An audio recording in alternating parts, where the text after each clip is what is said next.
Salut à tous et merci de nous recevoir chez vous. Multisport 24 commence pas plus tard que maintenant avec nos invités sur ce plateau, Romaric Edzo Engon et Djibril Wanya. Messieurs, merci d'être avec nous ce soir. Est-ce que ça va bien? Oui, ça va, hein, tranquille. D'accord. Avec vous, on va devoir notamment voir l'actualité, notamment ce qui a fait l'actualité au niveau du Gabon, dans le cadre du football, mais aussi d'autres disciplines comme l'athlétisme, mais aussi le basketball. Donc, on va en parler donc tout au long de cette émission. Et pas plus tard que maintenant, on va pouvoir y aller au pas de course. On va parler justement de la situation du Stade Mangé. Voilà, après un petit faux pas du côté de Libreville, du côté de Franceville, on va dire, deux buts partout face à cette équipe donc, du Nigeria. Mais comme quoi, elle n'est pas parvenue à pouvoir notamment aller plus loin dans cette compétition. Romaric, on l'avait un tout petit peu prédit. Oui, on l'avait prédit, on était ici déjà la semaine dernière et on parlait de ça, un petit faux pas, mais qui est devenu finalement un grand faux pas parce que le Stade Mangé s'est un peu marché ou alors tiré une balle dans le pied. Ils ont un peu, on va dire ça comment, ils sont allés à l'encontre de leurs propres principes, ne pas encaisser beaucoup de buts. Ils en ont encaissé 2 très vite en première période. Ils se sont un peu ressaisis quand même, ils ont réussi à en marquer 2. Mais arrivé au Nigeria, quelque chose a coincé, quelque chose ne s'est pas bien passé et ils ont perdu sur la plus petite des marges. Et moi, je disais d'ailleurs que ça fait plus mal quand c'est comme ça parce que vous vous dites à tout moment, on aurait pu faire quelque chose et puis finalement, on n'avait rien fait. Ouais. Mais Djibril Wanya, on sait que cette équipe de Stade Mangé nous avait habitués à des bonnes choses. Elle ne partait pas en tant que victime expiatoire. On est un peu, on ne va pas dire déçu, mais on était surpris quand même de voir cette équipe gabonaise être écartée comme ça, s'incliner face à cette équipe nigériane qui était plus ou moins prénable. Oui, tout le monde dit que le plateau de taille était prenable, mais on va quand même rappeler que c'est le vice-champion du Nigeria, qui est deuxième dans un championnat où il y a, on va dire quoi, 38 journées. Au regard justement de ce qu'ils nous ont montré du côté de Franceville. Maintenant, je disais à quelqu'un que dans un match de football, ce qui compte, c'est la performance finale, et qu'il y a des équipes qui ne jouent pas bien, mais qui savent gagner. Et le Stade Mangé a pris à ses dépens. Lorsque je regarde le match qui s'est joué au Stade Sani Abacha d'Abuja, on vous dira que bon, le Stade Mangé a beaucoup balbutié. Les Nigérians, sur cette rencontre-là, se sont procurés les meilleures occasions de but. Contrairement au Stade Mangé, sur sa terre, qui n'a pas pu prendre l'avantage, voilà, elle va tirer les résolutions de cela, mais cela est consécutif peut-être aussi au choix des joueurs. Stade Mangé joue sans un véritable attaquant de pointe, Joe Boussougou, bon, c'est pas le must. On a joué un championnat où il y a eu des Gabonais meilleurs buteurs, le Stade Mangé a fait un recrutement, il revenait aux dirigeants du Stade Mangé de choisir un attaquant de pointe capable de marquer des buts avec des statistiques pour pouvoir scorer, parce que quand on regarde le match de Franceville, c'est un attaquant de pointe buteur qui a manqué au Stade Mangé pour faire la différence. Ils auraient gagné 5-2, 6-2, personne n'aurait crié au scandale. D'accord. Justement, nos reporters sont revenus sur cette rencontre, retour, hein, donc perdu 1-0 du côté donc, du Nigeria. Je vous laisse suivre ça et on revient juste derrière. Engagée en Ligue des champions de la Confédération africaine de football, l'association sportive Stade Mangé, l'unique représentant gabonais en compétition africaine interclub, est sorti dimanche suite à sa défaite 1-0 face à Plateau United Football Club du Nigeria. S'étant neutralisé de but partout à Franceville lors du match aller, l'équipe gabonaise devait impérativement s'imposer face à son homologue nigérian pour espérer continuer la compétition. Le champion du Gabon, au bout de ces 2 rencontres, peut nourrir des regrets au vu de sa prestation à domicile face à une équipe de Plateau United Football Club qui a révélé des faiblesses. Des approximations que n'ont pas pu exploiter les hommes du coach Mandro pour prendre l'avantage à la maison. Si l'élimination du club de Port-Gentil est actée, tout porte à croire que cette sortie des pistes s'est dessinée en dehors du terrain et même avant le début de la compétition. Le décaissement tardif du financement lié à leur sacre de champion du Gabon a même de permettre à l'équipe de préparer administrativement et sportivement leur participation à cette compétition n'a-t-il pas eu un impact psychologique sur les joueurs et l'encadrement? Le fait même de ne pas évoluer et recevoir ses adversaires sur ses propres installations à Port-Gentil, au lieu du stade Rénovation de Franceville, n'a-t-il pas impacté le moral des joueurs? Autant d'interrogations que se posent les amoureux et les observateurs du football gabonais qui veulent sans doute voir le football national évoluer autrement lors des compétitions continentales. Le format du championnat local de football avec son système de play-off est également pointé du doigt. Avec ce format post-Covid-19, les joueurs n'ont certainement pas accumulé assez de matchs dans les jambes capables de donner aux équipes les armes pour rivaliser avec les meilleures équipes du continent. Les Port-Gentillais sortent au premier tour de la phase préliminaire avec un total de 3 buts encaissés et 2 marqués face à un adversaire modeste et à leur portée. Que de leçons à tirer avant le prochain championnat local dans un format, cette fois-ci classique. Alors, monsieur, êtes-vous d'accord justement sur cette analyse faite par notre sportif maison, Andy Essonneau? Finalement, on s'est tiré, on va dire, comme on l'a déjà dit tantôt, une balle sur la jambe.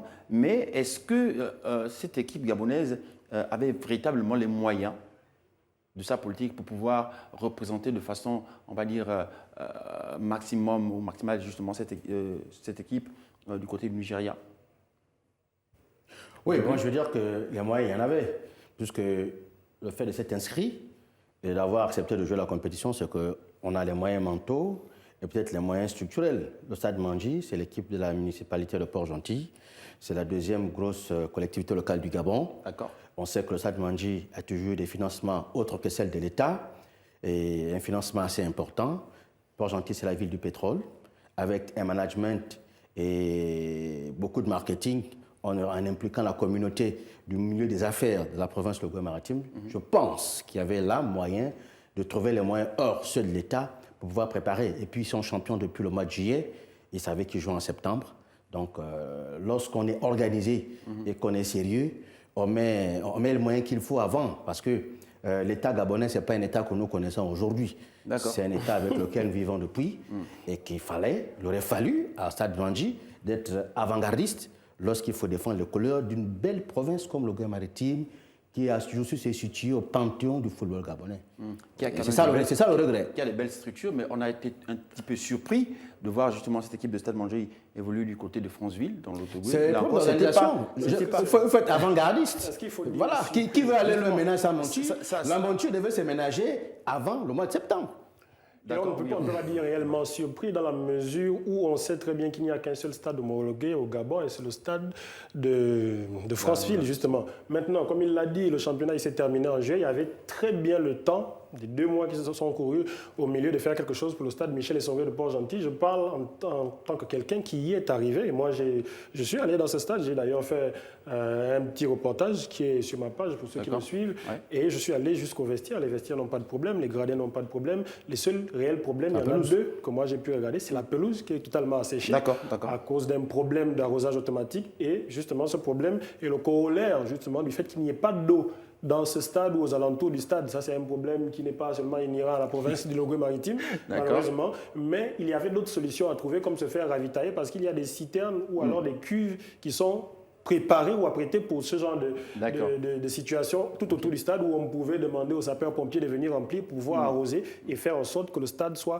homologué, que les Port-Gentiers puissent jouer à domicile. Je vais revenir sur autre chose qu'il a dit, c'est que ce n'est pas comme s'il n'y a que l'argent de l'État que Mandji devait attendre pour s'organiser. Vous n'allez pas... Mandji était l'un des seuls clubs ou l'un des rares clubs à avoir dit dès le début de la saison, nous on veut être champion et on se bat pour être champion. Ça veut dire que vous savez qu'en étant champion, tout de suite vous êtes déversé en Ligue des champions. Et j'ai l'impression que pour eux être champion, c'est juste avoir le trophée, avoir les 80 millions et puis c'est tout. Non, dès que vous finissez...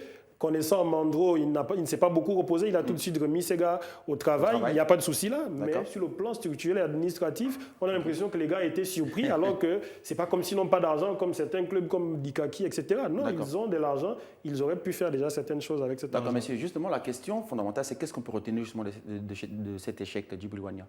Les mêmes leçons que tous les jours. De manière administrative et managériale, avoir des gens capables effectivement d'être avant-gardistes, de poser les problèmes, aux sponsors de donner les moyens à temps, parce qu'on nous a laissé entendre que les joueurs qui avaient été recrutés posaient des problèmes de paiement, ce qui n'est pas honorable pour une équipe comme le Stade Mandji, il faut le dire. Maintenant, le verre est tiré, il faut le boire. La municipalité de Port-Gentil avait des ambitions qui se sont arrêtées au premier tour, comme ce fut en 2010.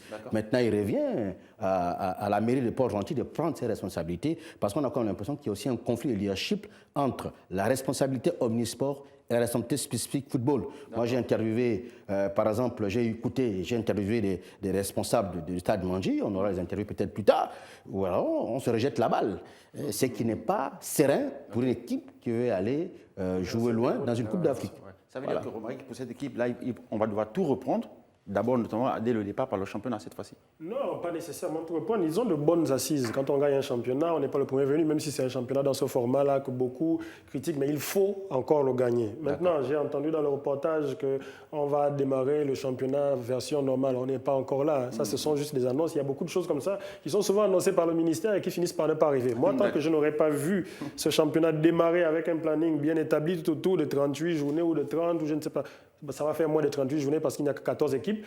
Je ne serais pas convaincu de cela. Maintenant, il ne faut pas tout jeter. Peut-être en dehors de l'équipe en elle-même, parce que l'équipe en elle-même fonctionne bien. Alain Andro fait du très bon travail, c'est une équipe qui n'encaisse pas beaucoup. Il a manqué de recruter un attaquant de pointe. Oui, mais c'est le seul greffe que moi je peux lui porter. Non, il a essayé. De ces informations que j'ai, il a essayé, mais il faut avouer aussi que ça a été faible sur le championnat. Ngele finit meilleur, Ngele Rogui de l'USB finit meilleur buteur, il n'est même pas attaquant de pointe, et il a marqué pratiquement ses 7 buts dans le début du championnat. Il n'a jamais été rattrapé. 7 buts seulement qu'il a gardé pendant peut-être plus d'un mois sans que personne ne passe devant. Donc ça vous dit déjà qu'au championnat national D1, il n'y avait pas de véritable attaquant. Maintenant, il a essayé. L'étranger qu'ils ont pris en Manga Sport, mais qui est attaquant de couloir, un profil que le Stade Mandji a, et avec des garçons jeunes qui ont bien joué la phase des playoffs. Non, je pense qu'il y a un problème. Il y a un problème. Quand on est au niveau du Stade Mandji, on recrute, même à l'international, un attaquant de pointe. Les vrais techniciens de football vous diront qu'on fait la colonne vertébrale, un défenseur central de qualité, un milieu de terrain meneur de jeu sur le Stade Mandji a déjà avec Manimé, et puis un attaquant de pointe qui a des statistiques convaincantes en matière de buts marqués. Et là, on n'aurait pas eu les 60 ou les 40 occasions manquées. J'abuse, mais c'est presque ça. Et puis finalement, comme on ne le dira jamais assez, la compétition, la haute compétition, il faut toujours la préparer, il faut avoir des hommes pour, et surtout il faut aller chercher peut-être ailleurs, vous l'avez si bien dit, à l'étranger, si localement, on n'a pas véritablement la matière. Merci messieurs, donc on referme cette question football. On va parler cette fois-ci de basketball avec Espoir BC qui va représenter le Gabon dans cette compétition, donc la Basket African League. Cette compétition, donc nos jeunes Gabonais également se préparent. Vous suivez le dossier, messieurs. Dans ce reportage que je vous propose de regarder, on va voir comment est-ce que les Gabonais, donc comment est-ce que l'ambassadeur gabonais se prépare pour cette compétition. On revient juste derrière pour les commentaires. Le basketball gabonais est engagé à l'international avec la participation d'Espoir Basketball Club à la Basketball Africa League, une compétition qui met en liste les meilleurs clubs de basketball du continent. Après les 2 années de block-out causées par la Covid-19 et ses nombreuses restrictions, le basketball gabonais se repositionne dans la course à la balle. La formation tenue par Michael Oganda, substitut de dernière minute de Clash Time et vainqueur de la Coupe du Gabon, prépare sereinement la compétition à Libreville. Des exercices physiques et techniques sont mis en place par le staff technique dans une bonne ambiance. La préparation se passe très bien. Nous avons quasiment la totalité de l'effectif. Nous nous entraînons quasiment tous les jours. La préparation se déroule comme faire se peut. On essaie de faire avec les moyens du bord. On a une équipe assez jeune, mais ces jeunes ont montré qu'ils avaient du courage, qu'ils avaient de l'ambition, qu'ils pouvaient montrer de belles choses sur le terrain. Pour optimiser les chances du représentant gabonais à cette compétition d'envergure, un programme de travail a été élaboré par l'encadrement. Par rapport à la préparation, au niveau technique, tout se passe bien. Le staff technique travaille 4 jours sur 5, jours ouvrables. Et les week-ends, le samedi, il y a des matchs amicaux. Au niveau administratif, nous sommes encore en plein travail avec la fédération et l'ONDSC parce que nous sommes actuellement à la recherche de fonds par rapport au départ. Plus encore, l'équipe a étoffé son effectif avec les meilleurs joueurs évoluant au Gabon, avec en prime l'arrivée de Stéphane Lasme, l'international basketteur gabonais. Je suis vraiment content de faire partie de cette équipe puisque mon équipe a malheureusement désisté à la dernière minute. C'est un honneur que le coach et le staff d'Espoir m'ont contacté pour leur aider à atteindre le deuxième tour qualificatif de la boule. Pour l'instant, nous avons un joueur blessé, Koussou Henri, 2,06 m, qui vient de Stade Mandji. Et nous attendons aussi l'arrivée de Lasme Stéphane, qui a signé et qui sera là dans une semaine. Espoir Basketball Club a pour objectif premier d'atteindre le second tour des éliminatoires et pourquoi pas passer le deuxième tour pour une participation historique à cette compétition chapeautée par FIBA Afrique et la NBA. C'est donc du 11 au 17 octobre prochain du côté de Yaoundé que l'équipe gabonaise jouera ses chances face à la Guinée équatoriale, le Tchad, la Centrafrique et probablement le Congo, des équipes de la zone 4. Le représentant du Cameroun, pays hôte, est d'ores et déjà qualifié pour le second tour. Alors, messieurs, justement, les chances des nôtres par rapport à cette compétition donc, qui va se dérouler du 11 au 17. Mais, messieurs, on annonce justement la signature de Stéphane Lasme, un plus justement pour aider ces basketteurs gabonais pour essayer, pourquoi pas, booster ces garçons qui en ont besoin aussi. On va revenir également sur ces questions de préparation. Il y a quelque chose qui revient, un peu comme dans le football. On parle d'argent toujours, l'argent, le nerf de la guerre. Messieurs, on a l'impression que ça n'en finira pas. On a l'impression que ça n'en finira pas. Ce n'est pas juste une impression, hein. C'est le constat qu'on fait chaque jour qu'il y a toujours des problèmes financiers. On a toujours des équipes, que ce soit en football, basketball, taekwondo. Tous les représentants gabonais ont toujours des problèmes de financement jusqu'au dernier moment où les gars vont devoir se déplacer. Ils vont devoir faire des entorses sur le programme parce qu'une compétition, ce n'est pas de l'improvisation.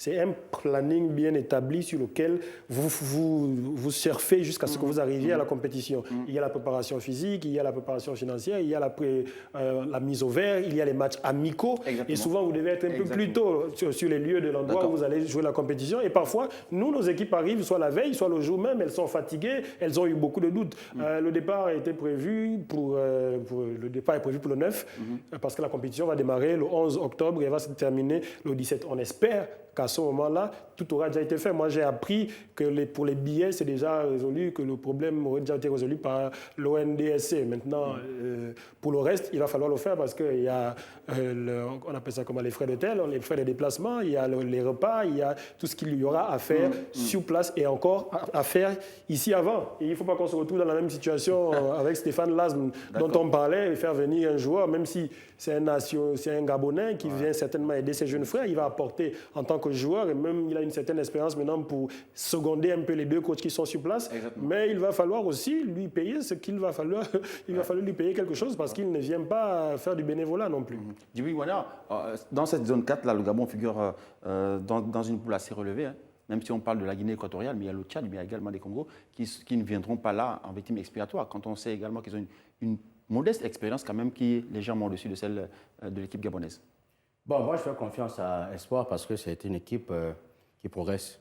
D'accord. Ça, sur 10 ans, je crois que sur l'observation des indicateurs sportifs, c'est positif. Espoir a commencé avec des équipes de jeunes. Et ce sont ces jeunes-là qui, à 10 ans, qui font l'ossature de l'équipe actuelle. Sur le plan sportif, c'est bien. Maintenant, après, il y a les moyens. Et les moyens, c'est soit le club, soit les sponsors, soit la discipline. Je pense que Michael Oganda devait être encouragé parce que il mène le projet quand même difficilement. En chemin, il a perdu des gens. Il a perdu le premier président qui était décédé, que Dieu ait son âme et à qui nous rendons hommage. Il a perdu un de ses directeurs techniques, M. Ngonjou, à qui nous rendons hommage. Je crois que c'est à eux qu'on devait dédier effectivement cette performance d'Espoir hier. Et puis après, il y a eu des problèmes endogènes au basketball où on se met les bâtons dans les roues. Et Michael Oganda aussi a vécu ça. Maintenant, il gagne grâce à sa passion pour le basket, grâce à sa hargne et sa volonté de vouloir s'organiser. Et il est accompagné par ses amis qui apprécient le travail qu'il fait. Il faut quand même rappeler que Mike est un entraîneur qui a commencé entraîneur amateur, qui s'est forcé d'aller aux États-Unis d'Amérique pour apprendre. Et ceux qui suivent le basketball gabonais, à ses propres frais, savent ou observent que techniquement et tactiquement, Oganda il a beaucoup évolué. Et c'est grâce à son potentiel tactique et technique qu'il a fait jouer un groupe de garçons qu'il connaît bien. Maintenant, il a besoin du Gabon, parce qu'il ne va plus au nom de Espoir. Le Gabon doit l'accompagner. Je crois que l'ONDS, en payant les billets, effectivement magnifie cette volonté du Gabon de l'accompagner. Je suis sûr qu'avec les relations et grâce à sa volonté de bien faire, il va pouvoir aller loin. Je vois Espoir Basketball comme les U23 football il y a quelques années. Ils étaient dans les mêmes conditions, mais Mourounou, avec la foi, avait amené un groupe qui finalement a fait des résultats. Ce qui n'est peut-être pas le cas pour ceux dont on évoquait. Parce que lui, déjà, il s'est battu. Il a un programme de travail de matchs amicaux, ce que le Stade Mandji n'a pas eu. Malgré le temps. Il faut pas. Moi, je pense qu'il y a quand même une nuance à ce niveau s'il faut comparer. OK. Donc, on va justement souhaiter bonne chance à nos ambassadeurs pour revenir sur ce qui fait l'actu actuellement ou ce qui a fait l'actualité du côté de Franceville. Il s'agit bien évidemment de se rendre in Masuku. Monsieur, on va revenir sur cette compétition. Donc, comment est-ce que c'est déroulé, les tenants et les aboutissants. C'est dans ce reportage que je vous propose de regarder avant de pouvoir commenter juste derrière. Longtemps resté emprisonné entre sanctions et incompréhension, l'athlétisme gabonais sort peu à peu de son état d'hibernation. Avec l'arrivée de l'équipe conduite par le président Tati et le soutien de l'Office national du développement du sport et de la culture, cette discipline qui autrefois faisait la fierté du Gabon refait peau neuve. Lors de la 3e édition du 10 km de Massoukou, l'implication des autorités sportives gabonaises s'est faite ressentir. Le directeur général de l'ONDSC a d'ailleurs été sur tous les fronts pour encourager les ambassadeurs gabonais. Cela traduit la dynamique impulsée par les plus hautes autorités pour positionner le Gabon sur l'échiquier continental. On les a motivés. Je pense que la motivation a porté ses fruits. C'est que la première étape d'une longue séance d'entraînement qui va durer très longtemps, jusqu'au prochain marathon et encore après. C'est-à-dire qu'on est là pour les accompagner, quel que soit le sport. Je l'ai dit à chaque fois, il y a plusieurs fédérations au Gabon. Il y en a 22 fédérations sportives, donc il faut accompagner tous les sports. Ceux qui répondent au cahier des charges du ministère, l'office sera toujours là pour les aider. Et moi, personnellement, je suis avec eux et c'est pour ça que je suis venu avec eux. Voilà, et je serai toujours derrière les sportifs, quel que soit le sport. Vive le sport, vive le Gabon. Fini le 10 km de Massoukou, place désormais au marathon du Gabon prévu en novembre prochain. Là encore, Joannick Ngomo-Oubian ambitionne de mettre la barre très haute pour une meilleure préparation de l'équipe. En tout cas, le patron de l'office est plus que jamais déterminé à s'impliquer sans réserve pour définir l'écosystème sportif du Gabon.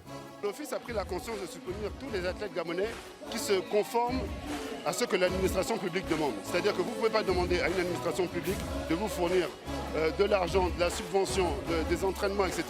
Et vous ne répondez pas au cahier des charges. Ce n'est pas possible. L'État est un État souverain. Et donc, quand vous demandez à l'État de vous aider, aidez aussi l'État dans le sens où respectez les procédures, respectez les entraînements, respectez les ordonnateurs, les directeurs, les ministres et principalement le président de la République parce que sans lui, on ne pourrait faire rien de ce qui est fait aujourd'hui. Soutien des athlètes gabonais engagés dans le 10 km de Massoukou, l'Office national du développement du sport et de la culture compte bien aller jusqu'au bout de sa logique puisque Joannick Ngomo a bien l'intention d'apporter son soutien à l'ensemble des fédérations sportives qui remplissent l'ensemble des critères exigés par l'administration publique.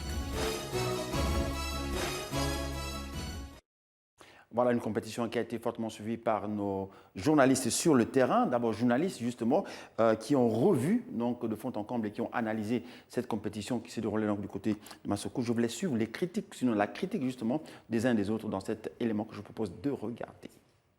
Et vive le Gabon. Merci. Recueillir, vérifier, traiter, agréger et transmettre les résultats de son travail à travers des publications. Pour le 10 km de Massoukou, les journalistes ont, avec pragmatisme, fait leur travail sans complaisance, partagé en performance des représentants gabonais et complexité du parcours. Ils ont quasiment et tous de façon unanime eu le même avis sur le niveau élevé de cette 3e édition. Je pense qu'il faudrait reconnaître, rendre hommage à la population de Franceville qui a massivement répondu présent à cette 3e édition. Nous sortons de 2 ans d'interruption. Alors s'agissant de la prestation de nos athlètes de l'équipe nationale, je dois avouer que le tronçon, le circuit de Franceville est très difficile et malheureusement ils ont fait ce qu'ils ont pu, tout simplement parce qu'une semaine de préparation sur ce circuit, ça n'a pas été suffisamment, mais en termes d'amélioration, ça s'est amélioré nettement et très nettement, mais je pense que le travail devrait se poursuivre. En termes d'engouement, il faut reconnaître que la ville de Franceville, les populations francevilloises ont répondu. Et comme on le dit si bien, nous étions à la 3e édition, après 2 ans sans compétition. C'est clair que les populations ont répondu favorablement à cette 3e édition et nous avons vu bien que même à Protos, il y a cette effervescence. Et là, nous avons plus de 6000 participants, or que l'organisation attendait 5800. C'est démontrer qu'il y a vraiment de l'engouement à cette 3e édition. Et comme je le dis, c'est relatif à ces 2 ans sans compétition dans le pays. Cette 3e édition riche en émotions a attiré pas mal de monde après 2 ans d'absence en raison de la Covid-19. Aux côtés des professionnels, les populations qui ont pris part à cette course unique se sont régalées. Malgré certains professionnels qui étaient présents, l'objectif était déjà sinon d'arriver et c'est ce que nous avons donné. Ça n'a pas été facile. On connaît très bien le relief de Franceville qui est très accidenté, notamment avec des collines. Mais nous avons forcé et le plus important, c'est que nous sommes y arrivés. Je dirais un début plutôt facile puisque ça descend. Donc on a tendance à se laisser entraîner un peu. La dernière partie du parcours, là, sur les 2-3 derniers kilomètres, il faut vraiment puiser dans les ressources et musculaires et au niveau du souffle parce qu'on a beaucoup souffert. Mais c'était vraiment super.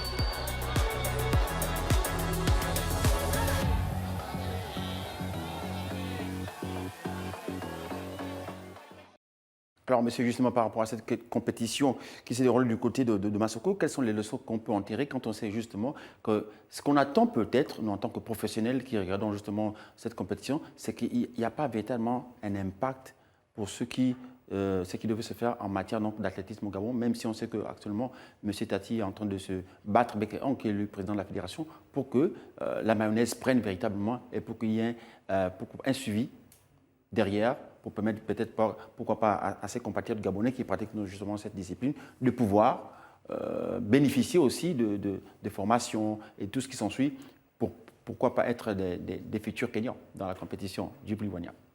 Non, il faut déjà se féliciter du fait que la Fédération gabonaise d'athlétisme existe désormais et que les 3 ligues au moins existent. Et je voulais féliciter la Ligue de l'Estuaire, qui je crois n'est pas loin de ces résultats, parce que la plupart des athlètes qui sont allés à Massoko sont essentiellement la province de l'Estuaire. Et la Ligue de l'Estuaire a organisé une compétition domestique qui a permis aux athlètes de s'apprêter avec le cadre du stade d'Angondje qui a été adéquat pour ce type d'activité. Maintenant, on a atteint un palier, il faut qu'on continue à progresser. On est reparti des zéros, il y a déjà quelque chose. Il va falloir que la fédération et ses ligues continuent à se battre comme c'est le cas, que la tutelle continue à accompagner pour qu'au prochain tournoi ou à la prochaine compétition domestique, qu'il y ait désormais des performances améliorées, comme le disait Jean-Claude Nounamo, le journaliste interviewé, et qu'au marathon du Gabon, pourquoi pas qu'un Gabonais soit gagnant. Voilà, c'est ça l'objectif en réalité. Ok. Ok, Djibril Wania, alors remarque justement, quelles sont les attentes aujourd'hui? Les attentes, je ne peux pas réellement dire qu'on puisse avoir des attentes aujourd'hui, là tout de suite sur le marathon qui arrive. Ça va être très court, mais il faut pouvoir aller dans la durée. On ne va jamais avoir de cesse de le dire. On a l'habitude de faire des choses plutôt ponctuelles au Gabon. Lorsqu'on voit qu'une compétition arrive, on fait une préparation d'aplomb, une préparation sur le coup comme ça. Mais il faut préparer les compétitions avec le temps. C'est-à-dire, on ne regarde pas au marathon de cette année, on ne regarde peut-être pas au Run Massoko de l'an prochain ou POC de l'an prochain, mais on se dit, dans 2-3 ans, il faut qu'on puisse gagner quelque chose chez nous parce que ça commence à devenir lassant d'avoir des compétitions où on abrite des gens viennent prendre des trophées, de l'argent repartent. Et ici, on n'a pas d'athlètes qui puissent au moins monter sur un podium d'abord. Voilà les premiers objectifs à se fixer avant de penser à gagner, parce que ce n'est pas facile de gagner contre des Kenyans, des Érythréens ou des Éthiopiens. Ouais, exactement. Donc, merci messieurs. Donc, voilà qui met donc un terme à cette première partie de Multisport 24. La suite, juste dans un instant.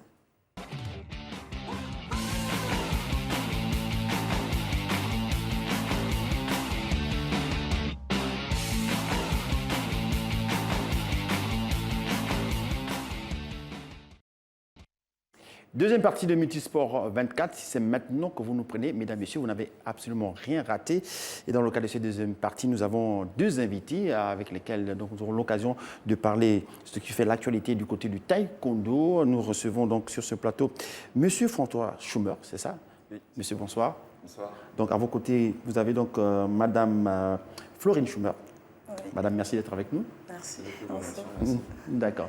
Donc avec vous, il est question de parler de taekwondo. Mais avant, messieurs, madame, je vous propose de regarder cet élément pour être plus complet justement par rapport à cette discipline, donc cette compétition qui s'est déroulée du côté de Franceville. Il s'agissait donc de 10 km.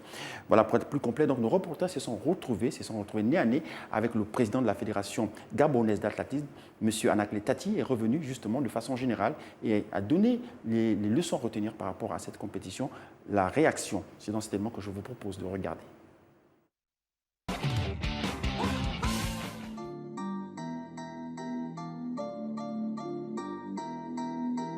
La satisfaction, ce n'est pas la satisfaction du président de la Fédération gabonaise d'athlétisme, mais c'est la satisfaction de tout un peuple parce qu'il s'agit de l'équipe nationale qui a presté et qui a fait honneur à tout un pays. Vous savez, j'ai toujours dit que seule la préparation peut assurer la bonne performance. Aujourd'hui, nous avons placé nos athlètes. Nos athlètes ont été placés dans de meilleures conditions. Ils se sont familiarisés avec le circuit et voilà les résultats aujourd'hui. Aujourd'hui, vous avez vous-même vu que nos athlètes ont pratiquement égalé les athlètes professionnels. Mais dans le temps, avec une préparation adéquate, nous allons accélérer au niveau de cette préparation et vous verrez que dans les jours à venir, nos athlètes seront pratiquement à égalité avec ces athlètes professionnels. Il n'y a pas de miracle que la préparation.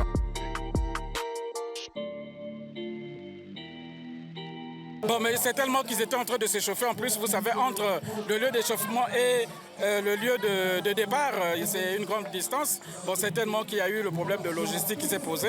Qu'à cela ne tienne, bon, nous voyons beaucoup plus leurs prestations sur le terrain. Vous voyez un peu celui qui a occupé la deuxième place. On ne s'y attendait pas, mais c'est un athlète qui revient de Port-Gentil.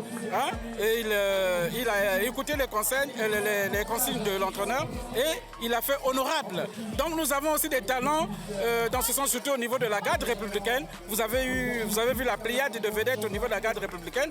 Donc avec eux, nous allons constituer une véritable équipe nationale qui pourrait, dans le temps, rivaliser avec les athlètes.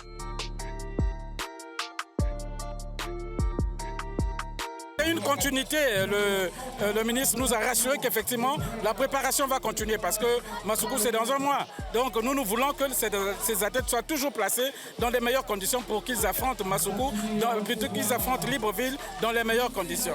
Et qu'on s'attende au moins à des résultats satisfaisants. Voilà, donc nous revenons sur ce plateau avec nos invités, avec vous, donc Monsieur François Schumer, avec Madame également Florine Schumer, qui est vice-présidente, et vous vice-présidente, je vais dire, de Schumer Sport. Il s'agit bien évidemment de parler de taekwondo, je crois que c'est cela. Oui. Alors, de quoi s'agit-il exactement? Le taekwondo, c'est un sport de la voie du pied et du poing, c'est ce que ça signifie. On utilise exclusivement les jambes et occasionnellement le poing, rien en contre. Et c'est un sport qui est présent aux Jeux Olympiques depuis 2000, l'année 2000. Et depuis, c'est un sport qui ne cesse de croître. Et puis, nous sommes des acteurs au niveau du Gabon, bon, enfin pas que, mais je pense qu'on s'est débrouillé assez. D'accord. Donc au niveau du taekwondo, il s'agit aujourd'hui de pouvoir d'organiser donc une compétition. Et ça se passera où et quand? Alors, je laisserai la parole à la vice-présidente. D'accord, Madame la vice-présidente, on y va. Nous partons sur le concept Taekwondo Beach, qui s'est déjà fait une fois en France. Mais ici, nous essayons de le familiariser avec les taekwondoïstes gabonais. Et c'est une compétition qui change du quotidien. C'est-à-dire, on a l'habitude de voir des taekwondoïstes habillés avec toute leur tenue ensemble, c'est-à-dire le debok.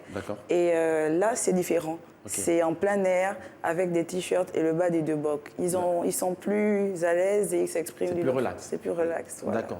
Alors, Madame la vice-présidente, donc, pour revenir à cette compétition, qui finalement doit y participer? Déjà, quand on a fait la deuxième édition, on a annoncé la deuxième édition, il y avait des pays comme le Cameroun ou le Congo qui voulaient y participer. Mais vu que nous débutons à peine, c'est vrai que nous en sommes à la troisième édition, on ne peut pas prendre le risque, vu qu'on ne connaît pas encore tous les compartiments pour recevoir les compétitions. Mais qu'à cela ne tienne, tous les clubs, Port-Gentil, Franceville, tout le monde déjà bientôt fera Port-Gentil. Et voilà, tout le monde y est invité. Tous les pratiquants de taekwondo, compétiteurs, même s'il y aura des démonstrations de Poumse, tout le monde y est invité. D'accord. Et vous avez des âges, les filles comme garçons, y a-t-il des âges qui sont réservés justement à cette compétition qui viendront? Étant chargé de la communication au niveau de la Ligue de taekwondo des étudiants, nous avons travaillé sur plusieurs compétitions juniors aussi, parce que les juniors complètent les seniors, ils combattent au niveau senior. Donc pour cette compétition, on a permis aux juniors et aux seniors de se mettre ensemble et de former une équipe. Donc c'est une compétition par équipe. D'accord. Une compétition par équipe, donc Madame la vice-présidente, c'est quoi véritablement l'objectif que vous recherchez en tant qu'organisateur de cette compétition? Alors, nous voulons changer de ce qui se fait souvent, à savoir la Coupe du Grand Med Park, le Challenge des champions, qui se sont toujours déroulés au Britannique militaire. Et là, comme vous pouvez le constater, Taekwondo Beach, les deux premières éditions se sont déroulées au lycée national Yamba. Mais cette fois, elle sera au Beach Club, donc rien que ça, déjà, ça change du quotidien. Et c'est 4 hommes qui s'affrontent, une équipe de 4 athlètes hommes contre une autre équipe de 4 athlètes hommes aussi. Et c'est plus dynamique qu'un combat en individuel. Donc vraiment, nous, recherchons plus le côté... l'action. Alors, je vais encore vous dire un petit peu, on parle aujourd'hui de la décennie de la femme, on en parle tout le temps, c'est devenu la place de la femme justement dans cette compétition. La famille est très bien représentée. Très bien représentée. Elles sont dans le même type, la même configuration que les hommes. 5 femmes, 4 femmes et contre 4 femmes aussi. Et on est parti sur un nouveau concept cette année, mixed gender, c'est-à-dire 2 hommes, 3 femmes. 3 femmes, d'accord. Les femmes, évidemment, elles affrontent les femmes et les hommes entre eux aussi. D'accord. Et ce sera quand? Le 24, samedi 24. Samedi 24, d'accord. Samedi 24. Alors, quand on parle de taekwondo, on fait toujours référence à une personne, Anthony Obam. Oui. Voilà, donc je ne sais pas si il sera bel et bien là, il sera bien de la partie ou pas. Oui. Est-ce qu'on peut en parler un peu? Oui, il sera de la partie. Et d'ailleurs, nous le remercions parce que depuis déjà la première édition, il nous a toujours soutenus. Il a, comme on dit, mis la main à la pâte. Il a investi en nous aussi, il a cru en nous, il croit en nous et il ne cesse de le faire. Oui, il sera bel et bien là le 24 septembre. D'accord. Auprès de Chum Sport. Parlons un peu de votre organisation Chum Sport. Elle existe depuis quand et quelle est la petite histoire, brièvement, de Chum Sport? Alors, en fait, Schumer vient de notre maman. D'accord. Okay. Voilà, c'est son nom de famille qui vient de notre grand-père. Et notre grand-père est un très grand homme d'affaires. D'accord. Nous, ce qu'on essaie de faire à travers Chum Sport, c'est de mettre en valeur son nom, de faire apparaître le businessman qu'il était, le grand cœur qu'il avait de toujours rassembler tout le monde malgré les discordes. Et c'est ce qu'on essaie de représenter à travers Chum Sport. Parce que dans le milieu du sport, c'est vrai que nous sommes là pour une cause commune, mais parfois il y a des discordes, comme dans toute famille. Voilà, donc c'est un peu ça notre rôle, en dehors des services que nous offrons. D'accord, mais vous restez encore avec nous, monsieur et madame Schumer, pour juste vous permettre de regarder ce que nous appelons dans le cadre de cette émission la stat de la semaine. On regarde. En plus de 20 ans de carrière, celui qui a gagné son premier titre à Milan en 2001 a gagné 20 titres en Grand Chelem, notamment 6 Open d'Australie, 1 Roland Garros, 8 Wimbledon et 5 US Open. Roger Federer a également remporté 28 Master 1000, 6 Masters, 24 tournois ATP 500, une moisson qui s'est achevée avec un 10e titre à Bâle en 2019. Roger Federer a durant toute sa carrière terminé à la première place mondiale pendant 5 années. Ce fut le cas en 2004, 2005, 2006, 2007 et 2009. D'ailleurs, il a passé 310 semaines à la tête du classement ATP, dont il détient également le record du nombre consécutif de semaines passées sur le trône, soit 237. C'est reconnu sur le circuit, Roger Federer n'a jamais été le plus grand ou le plus puissant des joueurs. Pourtant, le Suisse de 41 ans a construit sa carrière sur un jeu de service très technique et quasi imprenable, avec pas moins de 11 478 aces en carrière. Pendant de nombreuses années, le nom de Roger Federer a été lié à son éternel rival, l'Espagnol Rafael Nadal. En plus de 20 ans de carrière, les meilleurs rivaux, devenus avec le temps inséparables, se sont affrontés 40 fois. Le Suisse s'est d'ailleurs incliné à 24 reprises pour 16 victoires. C'est donc une page de l'histoire qui va se tourner au terme de la Lever Cup, qui se déroulera du 23 au 25 septembre 2022, la dernière à laquelle prendra part King Roger Federer. Ça fait rêver, hein, même au niveau du taekwondo. Oui, ça fait rêver. On aimerait bien voir aussi un gymnase Anthony Obam, vu que nous le supportons beaucoup, parce qu'il c'est vraiment une référence pour le Gabon. D'accord, exactement. Alors, après justement la stat de la semaine, tout juste derrière, c'est le Multisport Express de la semaine également, que je vous propose de suivre. On regarde.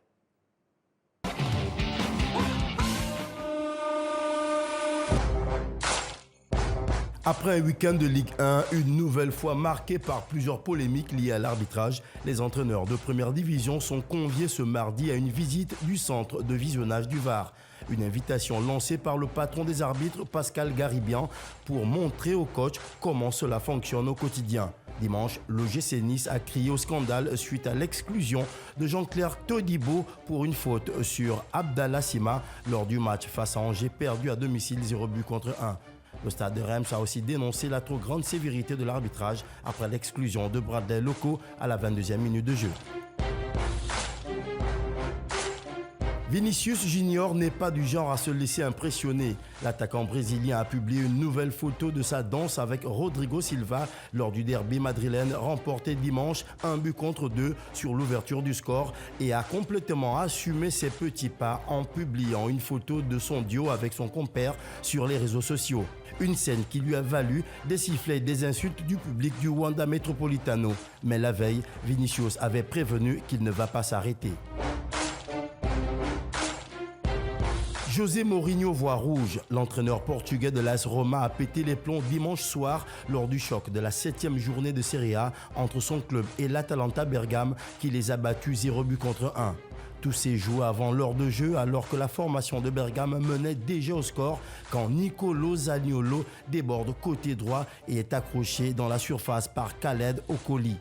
L'action est litigieuse, mais l'arbitre ne bronche pas. Une décision qui rend fou de rage José Mourinho, qui insulte l'arbitre en portugais et qui est immédiatement expulsé. Ce Special One pourrait écoper d'une lourde sanction et sera, quoi qu'il arrive, suspendu lors de la prochaine journée de championnat contre l'Inter Milan. Voilà, on revient donc sur ce plateau avec nos invités.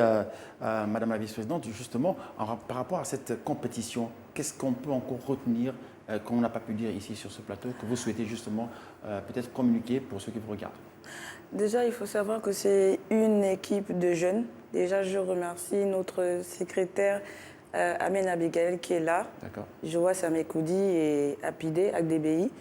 Nous sommes tous jeunes et nous remercions déjà même le président de la fédération, Maître Boumba Denis Descostos, qui nous a encouragés, et le président de la Ligue qui est à nos côtés tous les jours. On va justement en parler. Quel est le rapport que vous avez avec la Ligue et peut-être avec la fédération justement? Avec la Ligue, déjà je remercie le président, Monsieur Maître Joël, parce qu'il a cru en nous. Et on travaille à ses côtés en organisant des compétitions. Donc moi, par exemple, je suis chargée de la com et mon frère fait tout ce qui est m'aide à faire tout ce qui est dans la conception, la communication, le marketing et la promotion de la Ligue. De l'Estuaire. Comment vous êtes justement, comment est-ce que vous travaillez avec la Ligue? Comment est-ce qu'ils parviennent justement à vous aider? C'est dans le cadre administratif simplement ou bien dans le cadre aussi de son apport matériel et technique et tout ça? Matériel et administratif. Matériel, de base, nous sommes des athlètes de taekwondo. Ok. Donc, se fait... Ils nous donnent des arbitres, et toute la logistique qu'il faut. Parce que sans la Ligue, il n'y a pas de compétition. D'accord. Alors, de façon globale, on va revenir un peu jusqu'où peut aller justement cette organisation que vous avez mise en place, qui est le Shum Sport. Jusqu'où pouvez-vous aller justement? Quelles sont vos ambitions? Nos ambitions sont de nous étendre sur le plan international. Déjà, on remercie tous les champions du monde de taekwondo africains qui nous soutiennent, donc la championne Ruth Bagby et Aaron Kobenan. Et nous voulons vraiment nous implanter dans le marché international et instaurer le taekwondo beach partout en Afrique. D'accord. Et déjà pour la quatrième édition, faire en sorte que le taekwondo beach ait des équipements aux normes internationales et puis pour le placement électronique. C'est vraiment ce qu'on vise. D'accord, parce que c'est vrai qu'on en discutait un peu sur ce plateau, ça a fait un tout petit peu de défaut pour nos ambassadeurs qui étaient du côté, représenter donc le pays du côté du Rwanda. Donc ça va commencer ce samedi 24, de l'autre côté, qui notamment à quelle heure devraient notamment venir les convives et à quelle heure exactement devrait commencer cette compétition? Nous commençons à partir de 9h. De 9h, la mise en place, les arbitres. Et nous partons jusqu'à 18h, 19h au moins. D'accord. Et les VIP vont arriver à partir de 13h. Il y aura des invités de marque durant cette compétition, il y aura bien sûr, des invités Anthony qu'on vient de citer peut-être. Le président de la Fédération gabonaise de taekwondo y sera. Nous avons aussi tout le bureau de la Fédération qui nous accompagne d'ailleurs. Et bien d'autres. Le président de la Ligue et bien d'autres aussi. D'accord.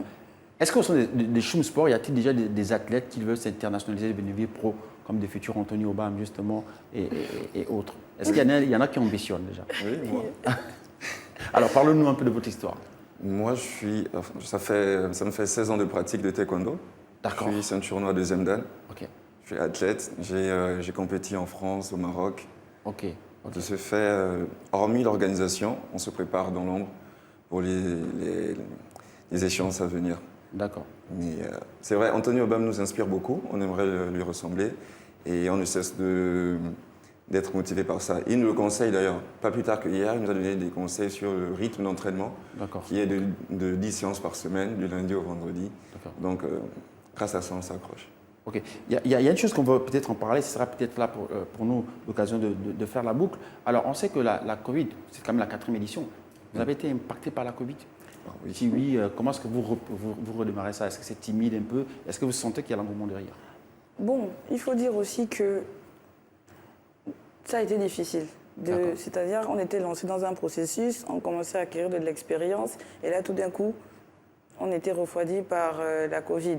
Et il fallait revenir, se réinstaller. C'est comme si on se réinstallait, on avait déménagé d'une maison à l'autre pour reparler de la compétition. Mais ce qui est bien, c'est que cette année, beaucoup nous ont accompagnés, beaucoup de sponsors dans le boudoir, XXL, Sobraga, Gabon 24 et Radio Gabon. Merci. On sera sûrement là pour vous accompagner encore le 24. Ah oui, il faut venir. Alors, Monsieur le Président, peut-être pour la boucle, pour terminer justement en beauté cette deuxième partie, on va peut-être parler des choses que vous avez peut-être souhaitées et qu'on n'a pas évoquées ici. Ce seraient lesquelles que vous souhaitez mettre en exergue encore? Votre mot de fin, on va dire ça comme ça. Alors s'il y a un mot à passer, ce serait plutôt... Enfin, nous visons vraiment à ce que la jeunesse gabonaise soit plus dynamique dans le côté sport. D'accord. Et nous mettons en œuvre... On a plusieurs projets à venir, pas que dans le taekwondo. Ok. Donc c'est vraiment... On va mettre l'accent là-dessus pour que vraiment, comme le disait le président de la République, il veut que la jeunesse soit une nation sportive. Et ça, c'est le genre d'action qui nous tient à cœur. Donc on va s'atteler à ça. D'accord. Mais, Madame la Vice-Présidente, vous également votre mot de fin, en guise de conclusion? Déjà, c'est pas facile d'être une femme, mais j'ai ma place. Et je compte y rester au sein de l'association avec mon frère qui me booste tous les jours. D'accord. Je ne suis pas facile à vivre, mais il me soutient. Et pour le Taekwondo Beach, on espère que pour les éditions à venir, il y ait des pays internationaux qui arrivent, qui y participent, tout le matériel adéquat pour faire une compétition aux normes internationales. D'accord, l'enregistrement se fait déjà actuellement avec des clubs. Ça se passe où? Est-ce que c'est déjà tard? Est-ce que les clubs peuvent encore s'enregistrer? Non. Nous mettons en presse justement cette information. On avait... Non, les inscriptions sont ouvertes jusqu'au jeudi, c'est ça? Jusqu'à jeudi. Et... La pesée, c'est le vendredi, parce qu'en taekwondo, les compétitions sont précédées de pesée. Parce qu'évidemment, on n'aura pas un 80 kg qui va combattre avec un 54. Donc, on doit être bien fixé au départ, donc ça va. Ok, donc pour Choum Sport, tout est fin, prêt. On n'attend plus que justement les différents acteurs, ça veut dire que les compétiteurs eux-mêmes, les taekwondoïstes qui sont invités à venir nombreux justement pour vivre en live cette compétition. Oui, c'est bien ça. Et on les attend avec impatience. On va faire la fête. D'accord. Y a-t-il un contact, un numéro qu'on peut joindre déjà ici pour ceux qui peuvent appeler? Pourquoi pas pour avoir d'informations? Est-ce qu'il y a-t-il un contact qu'on peut diffuser justement pour pouvoir vous aider justement dans le cadre de cette compétition? Un numéro vert, quelque chose de ce genre? C'est le numéro de la chargée de la com encore. Oui, 074 074 oui. 10 47 43. 43, d'accord. Donc le 074 10 47 43. Pour ceux qui aimeraient encore, ce n'est pas tard, donc ce n'est pas encore fermé, je crois, donc il est encore possible, mesdames et messieurs, de vous inscrire avec votre club et d'acheter les billets également pour prendre part à cette manifestation qui va se dérouler le 24, donc de ce mois du côté de la plage du Beach Club. Du Sablier. Au Beach Club. Beach Club, d'accord, samedi. Voilà, donc c'est sur cette communication que se referme voilà, Multisport 24. On espère vous retrouver très prochainement avec le même plaisir, celui de vous informer éventuellement. Ciao, ciao. Bye bye.